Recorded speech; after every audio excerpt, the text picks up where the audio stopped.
Now call Deputy Thomas Pringle. Jane Omid. Thank you, that's Corla, and I'm happy to contribute, and I'd like to commend my colleagues for putting together this private member's motion this evening. This is a very timely subject matter ahead of the Budget 2016 next week and alongside the OECD's BEPS report published recently. It also falls alongside the EU's proposal for automatic exchange of tax rulings, all of which represent the biggest change seen in the global taxation system in 100 years. But will this delayed reaction be enough to tackle the trend of increasing economic inequality both at home and abroad? At home, we have a love affair with multinational companies, the main agent in global taxation practice and tax avoidance. We provide tax incentives, R&D supports, and send out our FDI missionaries to seek and find potential investors, paying for their journey over to Ireland in the hopes that they'll stay long enough to be noticed.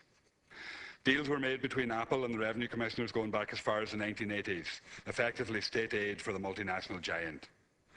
And then we have the competitive corporation tax mantra, which the government barely enforces, yet wears it like a badge of honour and national pride. And of course that means the companies don't end up paying most of the tax, if any at all. Tax avoidance in this regard amounts to around about €4 billion Ireland loses in tax revenue. I can think of many social needs exacerbated by this crisis which could make good use of that money. But no, we must do anything to keep the multinationals here, even lose our sovereignty for the sake of the jobs that they provide. And let's look at those jobs. Zero-hour contracts, low-hour contracts and precarious work are all features of the government's desperate job creation policy, which looks to multinationals as a quick fix for an unemployment crisis. Multinationals have been given a central role in the economic recovery.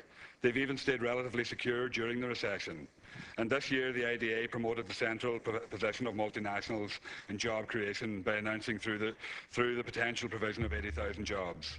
And today, they represent 12% of the total private sector employment. But what about our indigenous companies?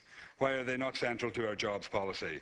Why is the government not creating the environment to foster SMEs to grow, develop and continue to create local jobs? SMEs and Irish companies would never get away without paying the 12.5% corporate tax rate. That's not to say that multinational companies can't play a role in our economies, but should not be at the expense of society. Ireland is now facing growing economic inequality, with the lowest 20% with the wealthiest 20% owning around 70% of the country's total wealth, and the least off 40% of Irish households with almost 0% share in Ireland's wealth. The gap between rich and poor is increasing to nearly US levels. There are undoubtable links between tax avoidance carried out by multinationals and increasing economic inequality. The government is very slow to react to the inherent inequalities in our taxation system, and reform is only just about on the horizon. The double Irish taxation was targeted by Minister Noonan last year in the budget, but won't end until, I think it's something around about 2020 or beyond. If we are serious about income inequality and rising levels of poverty in Ireland, we need to think about implementing a fairer taxation system, one which means that those who can pay must pay. Apart from enforcing the corporation tax on multinationals, there needs to be other changes in our taxation policy. Our taxation currently has the elite's interests at heart. The distribution of wealth rarely strays further than a select few individuals who are protected by their tight networks and access to large amounts of capital and assets. One example that was floating around until recently was the financial transaction tax, which the government was completely against, citing its competitive corporation tax mantra once again. In the past 2 decades, I've witnessed the elimination of taxes on financial transactions in quite a number of countries, resulting in less and less control of the financial sector. And despite promises by governments since 2008, there has been very little reform in the financial sector, and despite the fact that it was central to the economic crash. The financial transaction tax would be progressive in that it would target the financial services sector currently exempt from VAT. And do we really have a progressive tax system? A tax system can also mean more than just corporate or wealth. It can be on capital, income, value added and other forms of taxation. VAT taxation is inherently unequal.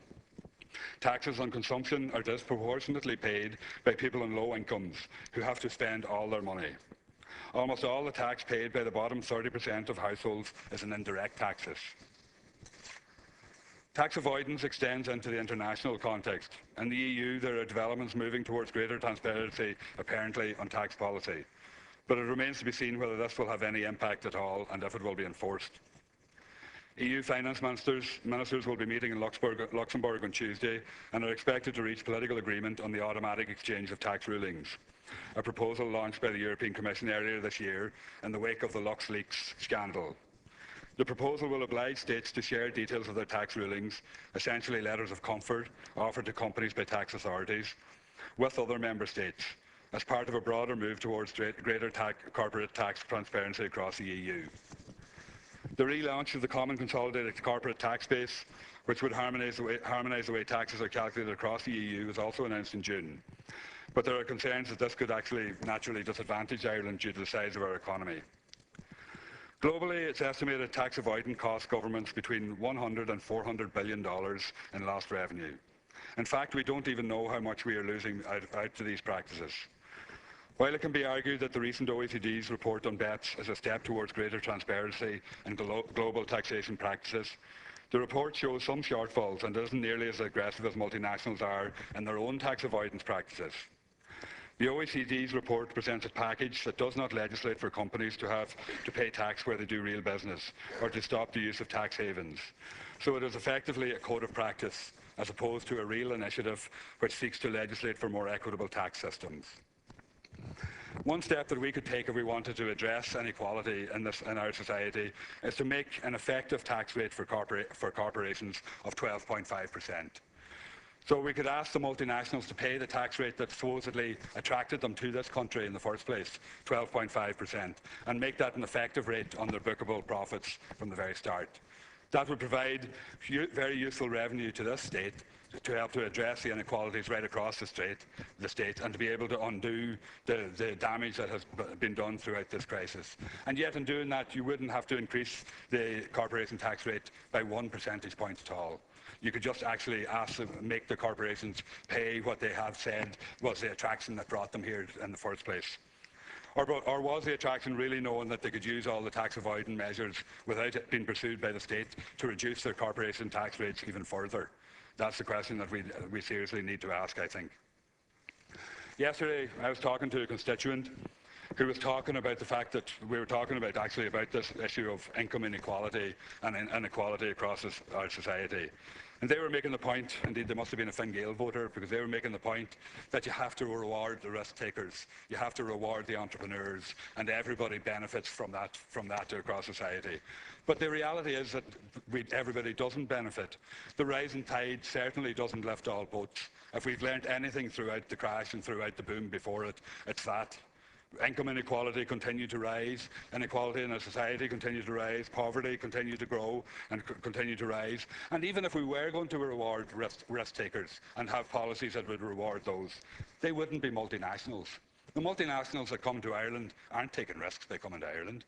The multinationals that come here are already internationally and globally established companies who come here to maximise profits. They don't come here to take risks and to go and risk a new product or risk their whole business by investing and by trying to create jobs.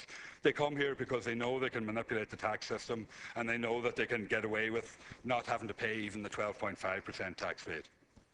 So if we want to talk about rewarding risk takers, we should, look at maybe our own indigenous Irish companies that are trying to compete against these global multinationals, and they are taking risks and they are putting risks there. But they're the ones that end up paying the actual 12.5% corporation tax. They're not the ones that can use the system and manipulate the system to actually reduce their tax bills. So if we want to talk about it and we want to address and reward those people, fair enough.